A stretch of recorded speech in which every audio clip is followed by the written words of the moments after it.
একটা বছরের শেষ আর একটা বছর শুরু কিভাবে আমরা করতে পারি? নবী করিম সাল্লাল্লাহু আলাইহি ওয়াসাল্লামের হাদিসে পাকের মধ্যে এসেছে, ইন্নামাল আমালু বিল খাওয়াতিম, শেষ ভালো যার সব ভালো তার। ইন্নামাল আমালু বিল খাওয়াতিম। আমাদের একটি বছর আমাদের কাছ থেকে চলে যাচ্ছে, যদিও বা ইসলাম এবং মুসলমান হিসেবে ইংরেজি বর্ষগুলো আমাদের কাছে বিবেচ্য বিষয় নয় একজন মুসলমান হিসেবে।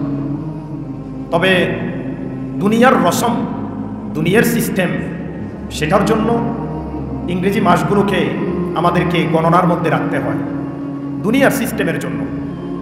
কিন্তু ইসলামী মাস হিসেবে আমরা জানি হিজরি বর্ষকে। আমরা আন্তরিকভাবে যেটাকে মানি সেটা হচ্ছে হিজরি বর্ষ। কারণ আমাদের ইবাদত বন্দেগী, আমাদের মাহে রমজানুল মুবারক শরীফ, আমাদের উৎসব ঈদ উল ফিতর, ঈদ উল আদহা, এভাবে করে আমাদের যত ইবাদত বন্দেগীর উপলক্ষ, ইবাদত বন্দেগীর মাস, আমাদের যত অনুষ্ঠান, এগুলো আরবি মাসকে কেন্দ্র করে, ইংরেজি মাসকে কেন্দ্র করে নয়। সেই কারণে আরবি মাসের অতীব গুরুত্ব রয়েছে মুসলমানদের কাছে। কিন্তু দুনিয়ার সিস্টেমে আমাদেরকে ইংরেজি মাসও মানতে হচ্ছে। আমরা যদি খেয়াল করি 2024 আমাদের কাছ থেকে চলে যাচ্ছে, একটি বছর আমাদের কাছ থেকে হারিয়ে যাচ্ছে।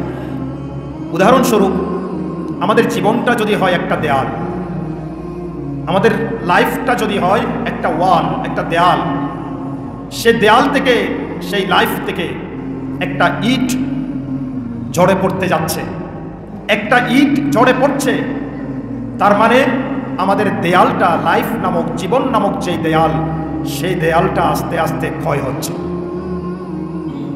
সেই দেয়ালের একটা ইট চলে যাচ্ছে 2024।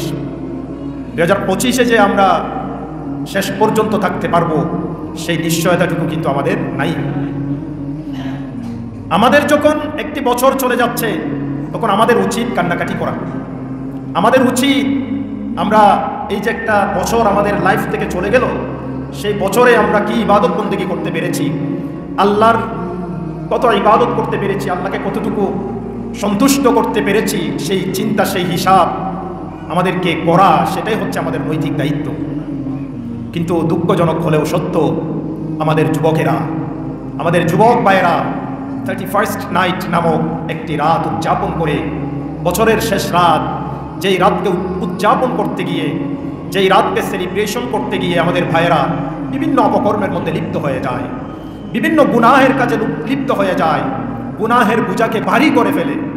যেই কারণে কলবটা, আমাদের যে কলব, সে কলবটা অনেকটা মরে যায়, কলব অনেকটা মরে যায় গুনাহের কারণে। প্যারে হাজরিন, রব্বুল আলামিন আমাদেরকে কি জন্য বানিয়েছেন? আল্লাহ তো বলছেন, ওয়া খালাকতুল জিন্না ওয়াল ইনসা ইল্লা লিয়াবুদুন, আমি আল্লাহ মানব জাতি এবং জিন জাতিকে সৃষ্টি করেছি একমাত্র আমার ইবাদতের জন্য। রব্বুল আলামিনের ইবাদতের জন্য, রব্বুল আলামিনের ইতাআতের জন্য, রব্বুল আলামিনের সন্তুষ্টি অর্জন করার জন্য রব্বুল আলামিন আমাদেরকে বানিয়েছেন। কিন্তু সেই বান্দা, যেই বান্দাকে রব্বুল আলামিন এত মহব্বত করে বানিয়েছেন, সেই বান্দা যখন আমরা দুনিয়াতে আসছি, আমরা আল্লাহকে ভুলে গেলাম। আমরা প্রত্যেকে যে এসেছি, আমাদেরকে আল্লাহ কি জন্যে পাঠিয়েছেন, আবার কোথায় যাব, সেই বিষয়গুলো আমরা ভুলে গিয়েছি।